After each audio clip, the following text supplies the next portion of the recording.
ಎಣ್ಣೆ ಮೇಲೆ ಅನ್ನೋ ಶಾಸ್ತ್ರ ಹೇಳ್ತಾರಲ್ಲ, ನೀರು ನೀರು ಹೆಂಗಿರ್ತದೆ ಬೆಚ್ಚಗಿರ್ತದಂಗೆ ಕೂತ್ಕೊಂಡಿದ್ದಾರೆ ಅಧಿಕಾರಿಗಳಾಗ್ಲಿ, ಕೇಂದ್ರ ಸರ್ಕಾರದ ಮಂತ್ರಿ ಮಹೋದಯರಾಗ್ಲಿ. ಇದಕ್ಕೆ ಏನ್ ಮಾಡ್ಬೇಕು ಅಂತ ಅನ್ನೋದು ಎಲ್ಲರಿಗೂ ಒಂಥರ, ಏನಪ್ಪ ಇಷ್ಟು ವರ್ಷ ಆಯ್ತು, ಏನಪ್ಪ ಹೀಗಾಯ್ತು, ಎಲ್ಲ ವಯಸ್ಸು ಮುಗೀತೆ. ಇವತ್ತಿದವರು ನಿನ್ನೆ ಇಲ್ಲ, ನಿನ್ನೆ ಇದ್ದವ್ರು ಇವತ್ತಿಲ್ಲ, ಇವತ್ತಿದ್ದವರು ನಾಳೆ ಇಲ್ಲ.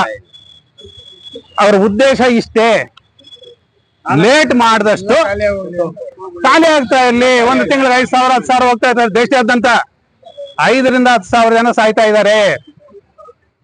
ಅವ್ರಿಗೇನ್ ಕಡಿಮೆ ಆಗ್ಲಿಲ್ಲ, ಉಳಿತಾ ಇದೆ ಅಲ್ಲಿ ಅಮೌಂಟ್. ಈಗ ಸತ್ತೋಗಿದಷ್ಟು ಅದು ಉಳಿತಾ ಇದೆ.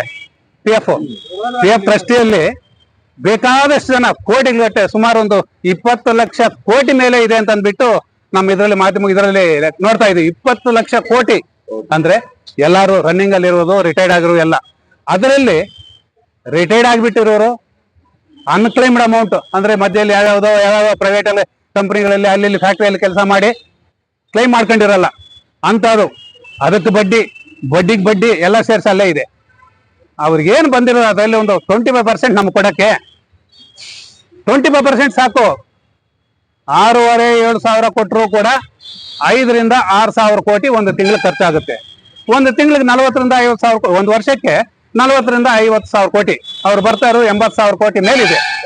ಬರೀ ಬಡ್ಡಿಯಲ್ಲಿ ಕೊಡಿ ಸ್ವಾಮಿ ಅಂತ ಕೇಳಿದ್ರು, ಕೈ ಮುಗಿದು ಕೇಳಿದ್ರು ಕೂಡ ಮನಸ್ಸು ಮಾಡ್ತಾ ಇಲ್ಲ ಯಾಕೋ ನಮ್ಮ ಕೇಂದ್ರ ಸರ್ಕಾರ. ಈ ತರ ನಾವು ಪ್ರತಿಯೊಂದು ಸಮಾವೇಶದಲ್ಲೂ, ಪ್ರತಿಯೊಂದು ಸಂಘಟನೆ ದಿವಸದಲ್ಲಾಗಲೂ, ಪ್ರತಿಯೊಂದು ಧರಣಿ, ಮೊನ್ನೆ ಇದರಲ್ಲಿ ಮಾಡಿದ್ದು ನಮ್ಮ ಫ್ರೀಡಂ ಪಾರ್ಕ್ ಅಲ್ಲಿ ಅದ್ಭುತವಾದ ಒಂದು ಪ್ರದರ್ಶನವನ್ನು ಎಲ್ಲಾ ಇದರಲ್ಲೂ ಕೂಡ ಸಪೋರ್ಟ್ ನಾವು ಹೋರಾಟವನ್ನು ಮಾಡಿದೀವಿ. ಅದು ಡೆಲ್ಲಿವರೆಗೂ ಮುಟ್ಟಿದೆ. ಅದು ವೇಸ್ಟ್ ಅಂತ ಆಗ್ತಾ ಇಲ್ಲ, 100ಕ್ಕೆ 200% ಅದು ಪ್ಲಸ್ ಪಾಯಿಂಟ್ ಆಗಿದೆ ನಮ್ಗೆ. ಕರ್ನಾಟಕದಲ್ಲೂ ಇದಾರಪ್ಪ ಇವರು, 60 ವರ್ಷ ಮೇಲ್ಪಟ್ಟ ಮುದುಕರು, ವೀರರವರು, ಧೀರರವರು, ಯುವಕರಿಗಿಂತ ಜಾಸ್ತಿ ಅನ್ನೋದು ಹೋಗಿದೆ. ನಮ್ದೇನು ವ್ರತ ಆಗಿಲ್ಲ, ಅಷ್ಟೊಂದು ಜನ ಸೇರಿ ಅವತ್ತು ಪ್ರೊಟೆಸ್ಟ್ ಮಾಡಿರೋದು ಫ್ರೀಡಂ ಪಾರ್ಕ್ ಅಲ್ಲಿ. ಆದ್ರೆ ಇಂಥವು ಈ ಕೆಲವ್ರ ಮನಸ್ಸಲ್ಲಿ ಇರೋದು ಒಂದೇ, ಅವ್ರಿಗಾದ್ರೆ ನಮ್ಗಾಗತ್ತೆ, ಅಯ್ಯೋ ಏನ್ ಬಿಡಪ್ಪ ಯಾವಾಗ್ಲೂ ಹೋಗ್ತಾ ಇದೀವಿ, ಇನ್ನೊಂದು ತಿಂಗಳು ಹೋದ್ರೆ ಆಯ್ತು, ಏನಾದ್ರು ಸ್ಯಾಂಕ್ಷನ್ ಆಗಿದೆ, ಏನಾಯ್ತಪ್ಪ ಸ್ಯಾಂಕ್ಷನ್ ಇಷ್ಟಾಗಿತ್ತಪ್ಪ, ಫೋನ್ ಮಾಡಿ ಕೇಳೋದು. ಈ ತರ ನಮ್ಮಲ್ಲಿ ಬಂದಿದೆ. KSRTC ಒಬ್ಬರಲ್ಲೇ ಕನಿಷ್ಠ ಪಕ್ಷ ಅಂದ್ರೆ ಈ ಬೆಂಗಳೂರಲ್ಲೇ ಸುಮಾರು ಒಂದು 8 ರಿಂದ 10,000 ಜನ ಇರ್ತಾರೆ, ಇನ್ನ ಜಾಸ್ತಿ ಇರ್ತಾರೆ. ಒಂದು ಅಂಕೆ ಟೋಟಲ್ ಇರೋದು 38-40,000 ಜನ ಇದ್ದಾರೆ ನಮ್ಮ ಕರ್ನಾಟಕದಲ್ಲಿ. ಅದರಲ್ಲಿ ಕಾಲು ಭಾಗ ಬಂದ್ರೆ ಕೂಡ ಇವನ್ನ ನಡೆಸಬಹುದು. ಯಾಕಂದ್ರೆ ಈಗ ಜನ ಬೆಂಬಲ ಇಲ್ದಿರ ಯಾವ ಸರ್ಕಾರನಾಗ್ಲಿ, ಯಾವ ಬೇಡಿಕೆಯೇ ಆಗ್ಲಿ ಈಡೇರಿಸ್ಕೋಬೇಕಂದ್ರೆ ಸಾಧ್ಯವಿಲ್ಲ. ಈಗ ನಾವು ಕಣ್ಣಾರೆ ನೋಡ್ತಾ ಇದೀವಿ. ಅರೆ ಲಕ್ಷಾಂತರ ಜನ ಸೇರ್ಬೇಕು ಅನ್ನೋದೇನಿಲ್ಲ. ಇರುವುದರಲ್ಲೇ ಒಂದು ಕಾಲು ಭಾಗ, 10,000 ಜನ ಇರೋ ಕಡೆ ಒಂದು 2,000 ಜನ ಸೇರ್ಲಿ, ಮಾಡೋಣ. ತಿಂಗಳಿಗೆ ಒಂದೊಂದು, ನೆಕ್ಸ್ಟ್ ಇಂದ 2 ಸಾರಿ ಇದು ಮಾಡೋದು, ಧರಣಿ ಕೂತ್ಕೊಳ್ಳೋದು, ಗೇಟ್ ಮೀಟಿಂಗ್ ಮಾಡೋದು, ಇಂಥವೆಲ್ಲ ಮಾಡ್ತಾ ಬರ್ಬೇಕು. ಇಲ್ಲ ಅಂತಂದ್ರೆ ಅಷ್ಟು ಸಲೀಸಾಗಿ ಇವ್ರು ಮಾತ್ರ ನಾವು ಕೊಡೋ ಸ್ಥಿತಿಯಲ್ಲಿ ಇಲ್ಲ. ಆದ್ರೂ ಕೂಡ ಯಾರು ಬೇಜಾರು ಮಾಡ್ಕೊಳ್ಳೋ ಅವಶ್ಯಕತೆ ಇಲ್ಲ. ಇದು ಇವತ್ತಲ್ಲ ನಾಳೆ ಹಾಗೇ ಆಗುತ್ತೆ, ಇವತ್ತಲ್ಲ ನಾಳೆ ಹಾಗೆ ಆಗುತ್ತೆ. ಕೋರ್ಟ್ ಮುಖಾಂತರ ಹೋಗಾದ್ರೂ ಕೂಡ ಆಗುತ್ತೆ. ಯಾಕಂದ್ರೆ ಪಕ್ಕದ ರಾಜ್ಯಗಳಲ್ಲಿ ಈಗ 3-4 ರಾಜ್ಯಗಳಲ್ಲಿ ಆಗಿದೆ. ಕೇರಳ, ತಮಿಳುನಾಡು, ವೆಸ್ಟ್ ಬೆಂಗಾಲ್, ಕಲ್ಕತ್ತಾ, ಹಿಮಾಚಲ್ ಪ್ರದೇಶ ಹೈಕೋರ್ಟ್ಗಳೆಲ್ಲ ಆಗಿದೆ. ಕ್ಯಾಕರ್ ಸುಗ್ದವ್ರೆ ಹೈಕೋರ್ಟ್ ಜಡ್ಜ್ಗಳು. ನೀವು ಜನವರಿ 25 ಸುಮಾರು 17 ಲಕ್ಷ ಅಪ್ಲಿಕೇಶನ್ಸ್ ಯಾವ ಬೇಸಸ್ ಮೇಲೆ ನೀವು ರಿಜೆಕ್ಟ್ ಮಾಡಿದೀರಿ? ನೀವೇ ಕೇಳಿದ್ರಿ, ಅವರೇ ಕೊಟ್ರಲ್ಲ ಟೈಮು. 3-4 ಸಾರಿ ಕೊಟ್ಟಿದ್ದಾರೆ, ನಿಮ್ಗೆಲ್ಲ ಗೊತ್ತಿದೆ. 3-4 ಸಾರಿ ಕೊಟ್ಟಿದ್ಯಾಕೆ? ಎಲ್ಲ ಕರೆಕ್ಟಾಗಿ ಅಪ್ಲೈ ಮಾಡಿದೀವಿ ನಾವು. ಮತ್ತೆ 17 ಲಕ್ಷ ರಿಜೆಕ್ಟ್ ಮಾಡಿದ್ಯಾಕೆ? ಯಾಕಾಯ್ಕೆ?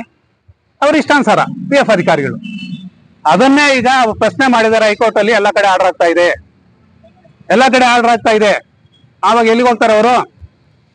ಅದೇ ಪ್ರಕಾರ ನಮ್ಮ ಅಧ್ಯಕ್ಷರು ಹೇಳ್ದಂಗೆ ಮುಂದೆ ನಾವು ಕೂಡ ನಮ್ಮ ಕರ್ನಾಟಕದಿಂದ ಅದೇ ಹೈಕೋರ್ಟ್ಗೆ ಒಂದು ಕೇಸ್ ಹಾಕೋಣ. ಬೇರೆ ರಾಜ್ಯಗಳಲ್ಲೆಲ್ಲ ಹಾಕ್ತಾ ಇದ್ದಾರೆ. ಈಗ ರಿಸಲ್ಟ್ ಬಂದಿರೋದು 4 ರಾಜ್ಯದಿಂದ ಬಂದಿದೆ. ತಿಂಗಳಿಗೆ 1-2 ಬರ್ತಾನೆ ಇದಾವೆ.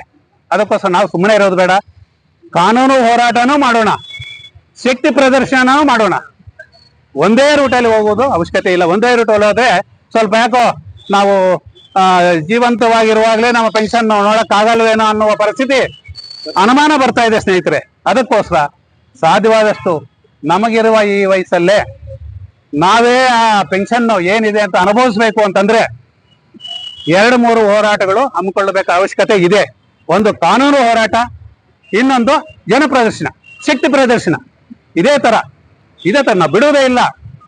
ಇನ್ನ ಮುಂದಿನ ತಿಂಗಳಲ್ಲಿ ಅದು ಇಲ್ಲಾಂದ್ರೆ ಒಂದು ತಿಂಗಳಿಗೆ 2 ಸಾರಿ ತಿಕ್ಕಾಣಿ ಹಾಕೋಣ ಇಲ್ಲೇ. ಅದಕ್ಕೂ ಹಿಂದೆ ಹೋಗಬಾರ್ದು. ಏನ್ ಮಾಡ್ತಾರೆ ನಮ್ಮನ್ನ? ನಾವು ಕಾನೂನು ಕೈಗೆ ತಗೊಂತ ಇಲ್ಲ. ನಾವು ಕೈಗೆ ತಗೊಂತ ಇಲ್ಲ. ಕಾನೂನುಬದ್ಧವಾಗಿ, ಸಂವಿಧಾನಬದ್ಧವಾಗೇ ನಾವು ಕೇಳ್ತಾ ಇದೀವಿ. ಸುಪ್ರೀಂ ಕೋರ್ಟ್ ಆರ್ಡರ್ ಆಗಿರೋದು ಅದೇ ತರನೇ. ಅದಕ್ಕೋಸ್ಕರ ಯಾರು ಬೇಜಾರು ಪಡಬೇಡಿ. ಏನಪ್ಪಾ ಇದು ಪ್ರತಿ ತಿಂಗಳು ಸಾಕಾಗಿದೆ 4-5 ವರ್ಷದಿಂದ ಅಂತ ಅಂದ್ಬಿಟ್ಟು. ಇಲ್ಲ, ಇದು ಸುದೀರ್ಘವಾಗಿ ನಡಿಬೇಕಾಗಿರೋದು, ಸಣ್ಣ ಮೊತ್ತ ಅಲ್ಲ, ಇದು ರಾಜ್ಯಕ್ಕೆ ಸಂಬಂಧಿಸಿದ್ದಲ್ಲ. ಅದಕ್ಕೋಸ್ಕರ ನಾವು ನಮ್ಮ ಹೋರಾಟ ಏನಿದ್ರು ನಿರಂತರವಾಗಿ ನಡಿಬೇಕು ಸ್ನೇಹಿತರೆ. ಅದಕ್ಕೋಸ್ಕರ ತಾವೆಲ್ಲ ಕೈ ಜೋಡಿಸಿದ್ರೆ ನಮ್ಮ ಅಂತಿಮ ಜಯ ಅನ್ನೋದು ಸಾಧಿಸಕ್ಕೆ ಹತ್ತಿರದಲ್ಲೇ ಇದೆ ಅಂತ ಅಂದ್ಬಿಟ್ಟು ಹೇಳ್ತಾ ನನಗೆ 4 ಮಾತು ಮಾತಾಡಕ್ಕೆ ಅವಕಾಶ ಕೊಟ್ಟ ತಮ್ಮೆಲ್ಲ